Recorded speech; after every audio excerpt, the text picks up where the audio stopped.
देंगे, कहा था आपने। अरे फिर गोदी मीडिया वाली पत्रकारिता कर रहे हैं। आपने कहा था गोदी मीडिया वाली पत्रकारिता मत करिए।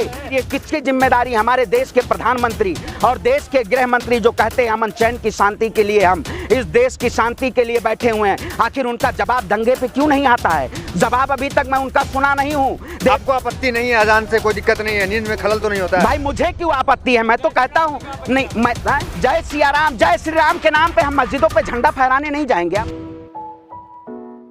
नहीं, ये देखिए जिस तरह से इस देश में, तो वही कहते हैं लगेगी आग तो आए कई घर जग में। यहाँ सिर्फ हमारा मकान थोड़ी है।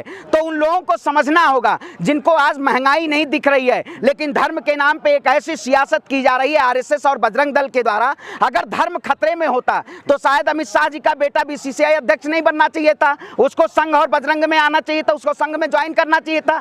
इस देश में गरीब को शिक्षा नहीं दे पाएंगे आप, स्वास्थ्य नहीं दे पाएंगे, लेकिन रोजगार के नाम पे उसको झंडा देंगे कि आप मस्जिदों पे फहराने का काम कर दिए। अगर क्या इस देश में आप जो त्योहार मनाया जा रहा है वो एक धर्म और विशेष के नाम पे मनाया जा रहा है? ये हमारा, चाहे हम रामनवमी मनाते हैं, चाहे हनुमान चालीसा मनाते हैं, जिस तरह से एक ऐसे धर्म को प्रदर्शित किया गया है। मैं भी हिंदू समाज से आता हूं, लेकिन क्या हिंदू की परिकल्पना करना, जो एक नए तरीके से परिकल्पना की जा रही है कि आप तलवार लेके और बड़े बड़े हथियार लेके आप इस देश में रामनवमी मनाया जाएगा? इस देश में इससे पहले भी रामनवमी मनाया जाता था, हनुमान चालीसा होता था। अजान और लाउड स्पीकर के नाम पे इस देश में राजनीतिक पार्टियां सियासत कर रही हैं। क्या इस देश में लोकतंत्र का खात्मा नहीं किया जा रहा है? इस देश में बाबा भीमराव साहब अम्बेडकर के संविधान को तार तार किया जा रहा है, जिसमें समता मूलक समाज की बात थी। आज एक ऐसे समाज के लिए आपने शाहीन बाग के नाम पे देखा होगा अवैध निर्माण जो है, लेकिन एक दंगा करा के एक प्रायोजित तरीके से उस पर बुलडोजर चलाना और उसके बाद चिन्हित चलना जगहों को, ये कहाँ का न्याय है? शाहीन बाग पे भी बुलडोजर चल रहा है। बिल्कुल, ये कहाँ खबर आ रही है कि बुलडोजर भी आ गया है। ये कहाँ क्या न्याय है? देखिए, क्या आजादी के 75 साल हो चुके हैं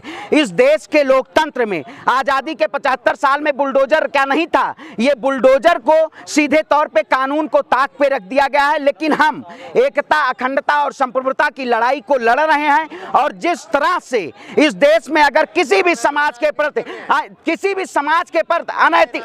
अनैतिक तरीके से बुलडोजर चलाया जा रहा है, ये शायद आपको पता होना चाहिए। आप जैसे आपको तकलीफ क्यों हो रहा है? आप देखिए, स्ट्रीम मीडिया का एक ऐसा पैकेज आपने देखा होगा, कैसा डीएनए के द्वारा और अमन चोपड़ा के द्वारा एक नफरत फैलाया जा रहा है। देखिए, मैं कहता हूं आदेश गुप्ता के भी जो है यहाँ दिल्ली के भाजपा के प्रदेश अध्यक्ष आज तक ने खुद दिखाया है कि आदेश गुप्ता भी अधिग्रहण किए हुए हैं, अवैध कब्जा किए हुए, वहां क्यों नहीं बुलडोजर चल रहा है? जो खुद मेयर ने बयान दिया, आज तक के न्यूज चैनल से मैं बता रहा हूं, आज तक ने दिखाया है कि यहाँ पे अवैध कब्जा, उस पे बुलडोजर नहीं चलना चाहिए। क्या सबसे पहले किसी समुदाय को टारगेट कर से उसी के घर पे बुलडोजर चलना चाहिए? अरे इस देश लोकतंत्र से चले, लोकतंत्र से चलेगा या बुलडोजर से चलेगा? संविधान, मतलब इस देश में संविधान को आप नहीं मानते? समुदाय तो बुलडोजर की तारीफ करता है ना कि बाबा का बुलडोजर आ गया है। अब आप बताइए, इस देश में जिस तरह से आपने पत्रकारिता का हनन करने का काम किया, अमन चोपड़ा जैसे लोग हिंदू के नाम पे, आज अमन चोपड़ा कहाँ गिरफ्तारी क्यों नहीं हो रही है? आज पत्रकारों को जो इस देश में तोड़ने का काम कर रहे हैं उनकी गिरफ्तारी नहीं हो रही है। ये समझना होगा, क्योंकि जिस तरह से इस समाज में एक नफरत फैलाया जा रहा है और एक बुलडोजर, ये कोई विकास का वो नहीं है, आइकॉन है कि इसको आप बना दिए हैं। इस देश में शिक्षा भी आइकॉन होना चाहिए, स्वास्थ्य होना चाहिए, लेकिन आपने बुलडोजर को आइकॉन बना दिया कि बुलडोजर से सरकार चल रही है। आपके मैनिफेस्टो में क्या था?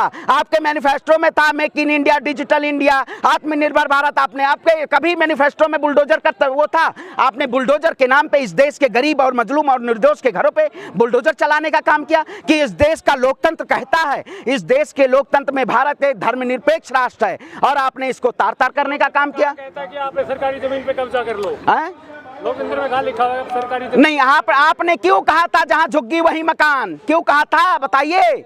जहां झुग्गी उसमें लिखा था आपने कि अवैध में जहां झुग्गी होगी वहां मकान नहीं देंगे, कहा था आपने। अरे फिर गोदी मीडिया वाली पत्रकारिता कर रहे हैं। आपने कहा था गोदी मीडिया वाली पत्रकारिता मत करिए, जहां झुग्गी वहीं मकान। तो आप क्यों इस देश की जनता को गुमराह करने का काम कर रहे हैं? धार्मिक मुद्दों में देश की जनता को गुमराह करने का काम कर रहे हैं। आप जैसे ही पत्रकार इस देश की जनता को तोड़ने का काम कर रहे हैं। अगर सच्चाई दिखाने का काम करिए तो देश की आवाम से महंगाई पे बुलडोजर चलवाइए, बताइए, इस देश में बेरोजगारी चरम पे, उस पे बुलडोजर चलने के लिए तैयार है कि देश की जनता को रोजगार मिले, पढ़े लिखे युवाओं को रोजगार में, योग्यता के अनुसार इस देश में नौकरियां नहीं है। लेकिन भारतीय जनता पार्टी बस धर्म हिंदू मुसलमान है की गवाही देके कहीं भी कब्जा कर लेंगे सरकारी नहीं आप बताइए तो क्यों कहे था? आपसे क्या सवाल? सबका साथ सबका विकास सबका प्रयास क्यों कहा था आपने स्लोगन क्यों दिया था भाई? जनता को झूठलाने के लिए आपने झूठ और फरेबी की नहीं। अच्छा, मैनिफेस्टो लीगल तो इस देश की जनता को गुमराह करेंगे आप?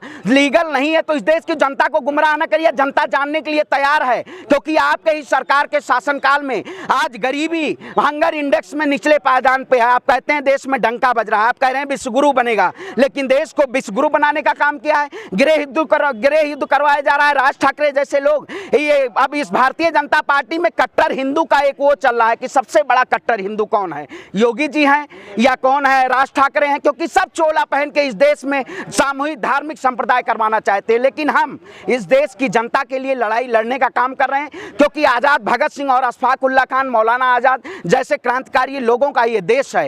ये केवल भारतीय जनता पार्टी की बपौती नहीं है। भारतीय जनता पार्टी इस देश में अगर नफरत फैलाने का प्यार करेगी, आने वाली नफरत जो होगी वो हमारी नस्लों को बर्बाद कर देगी। इसलिए हम इस लड़ाई को लड़ रहे हैं।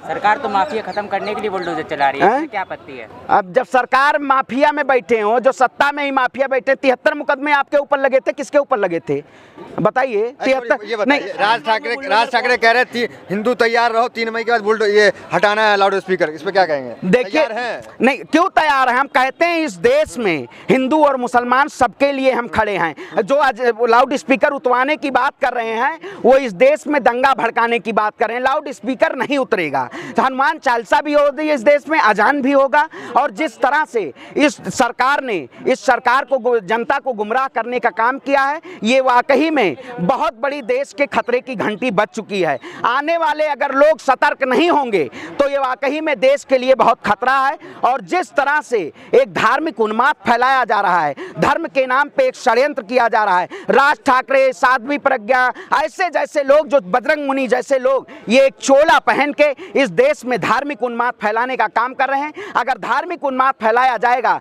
तो हम इनके खिलाफ आवाज उठाने का काम करेंगे और एक ऐसी तानाशाही अहंकारी सरकार का खात्मा होगा इस देश से, तभी हमारा लोकतंत्र बजेगा।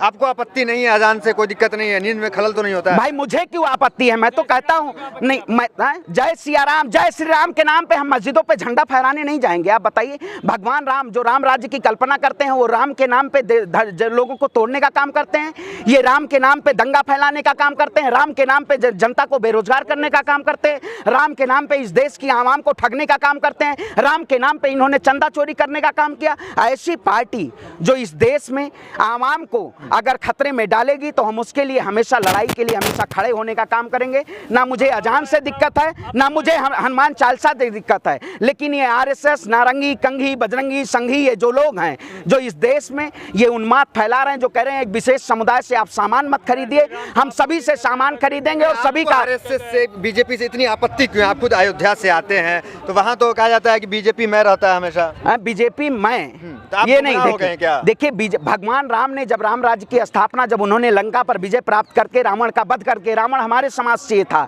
लेकिन रावण अहंकारी था। अगर अहंकार की सरकार इस देश में वही है, अगर जिसका सरकार अहंकारी होगी हम उस सरकार को झुकाने का काम करेंगे। राम राज्य की अस्थाना में वहाँ अजान भी होता है और हनुमानगढ़ी के बगल में ही मस्जिद है। आप अयोध्या जाके देखिएगा, अयोध्या की वो पावन सुंदरता और कोमल सरयू के तट पे बसा हुआ अयोध्या, राम की पैड़ी, जहाँ वो हिंदू और मुसलमान सभी लोग पहुँच के उसे एक प्यार और मोहब्बत को एक दिखाने का काम करते हैं। क्योंकि उसी शासनकाल में राम राज्य में ये नहीं कहा गया था कि हमारे लिए हिंदू और मुसलमान इस राम राज्य में स्थापित नहीं है, लेकिन उन्होंने राम राज्य के नाम पे गुंडा राज एक प्रदर्शित करने का काम किया है। आपने जिस तरह से उत्तर प्रदेश हो या देश में आज 3400 से ज्यादा दंगे हो चुके हैं, पूरे देश में 10 राज्यों से ज्यादा दंगे प्रभावित राज्य हो गए हैं। आखिर ये किसकी जिम्मेदारी? हमारे देश के प्रधानमंत्री और देश के गृह मंत्री जो कहते हैं अमन चैन की शांति के लिए, हम इस देश की शांति के लिए बैठे हुए हैं, आखिर उनका जवाब दंगे पे क्यों नहीं आता है? जवाब अभी तक मैं उनका सुना नहीं हूं। देश के प्रधानमंत्री जी से कहता हूं, देश के गृह मंत्री जी से कहता हूं,